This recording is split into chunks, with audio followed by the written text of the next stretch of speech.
jardins, dans les jardineries chez les producteurs, vous êtes obligé de croiser les astères. Les astères d'automne, c'est eux qui vont nous apporter de la couleur au jardin. Certains fleurissent au printemps ou en été, mais l'automne, c'est vraiment la saison des astères. La floraison est abondante et particulièrement colorée. Il y a de nombreuses variétés et de très nombreuses couleurs disponibles chez les producteurs ou dans les jardineries. Ces fameuses couleurs sont là pour attirer les abeilles, les papillons et les pollinisateurs.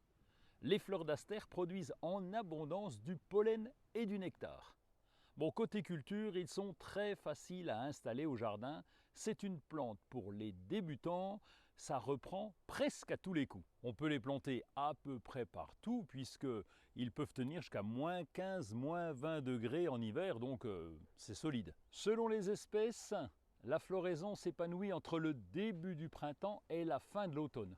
En se débrouillant bien, on peut donc avoir des astères en fleurs pendant 9 mois. L'astère dumosus, Symphyotrichum dumosus, est aussi appelé astère nain d'automne. Il est originaire d'Amérique du Nord et là-bas c'est une espèce protégée. On le reconnaît parce qu'il ne fait pas plus de 40 cm de haut. Les astères dumosus fleurissent d'août à octobre dans des coloris allant du blanc, du bleu, du violet en passant par le rose et même le mauve. L'astère novibelgi est également originaire d'Amérique du Nord et il a été introduit en Europe au début du XVIIIe siècle.